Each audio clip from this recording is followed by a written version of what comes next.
नमस्कार। आज आम गोटे कविता पढ़ा कवि चक्रधर मेहरंकर। कविंकर गाँ बौद्ध जिला अंतर्गत बाँशुणी।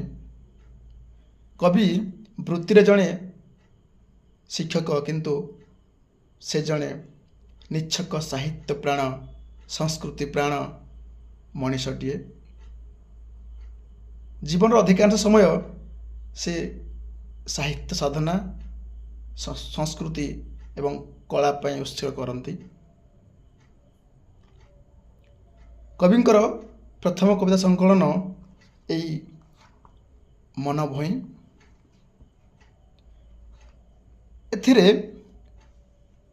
कवि केमिति समयर प्रतिकूलतार थाई कि अनुकूलतार स्वप्न देखती, भांगी देवाई चाहती जटिल मनीषर प्रतिबंधक सबको।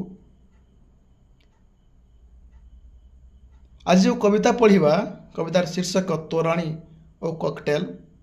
कविताटी गोटे पीढ़ीगत व्यवधान चित्र आम देखा पाइबा। तेबे चलंतु कविता शुणा। तोराणी और कॉकटेल। तते मीठा लगी न पारे, तते मीठा लगी न पारे, मु किंतु महाप्रसाद मणे ए सबको। तते मीठा लगी न पारे, मु किंतु महाप्रसाद मणे ए सबको। कारण ए थालीर रोटी और भात मो बापा मो जेजेर असरंती अवसाद। बुंदा बुंदा झाल स्रविछि बोली तो सुआदिया लगुछि तियण। नाई तो अलना खाए जे किए प्रतिदिन।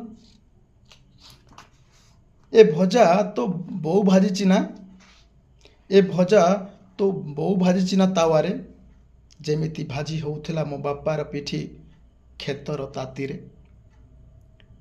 आलू चकटा भारी प्रिय मोर, आलू चकटा भारी प्रिय मोर, कहीं ना हाथ चकटे बोऊ पाटी को हाथ गला बेले आखिर नाचे मो बापांक दुई पाद चकटिची केज हुइल भली केते जे कादुओ केते सपन। छाड़ कही तत्ते लाभ बा कौन, तू तो विलास व्यसनर कॉकटेल। तथापि भी भल कामटिए करू, खाइबा थाली बाहुनी आंकी दो चित्र एक डाइनिंग हॉल रे।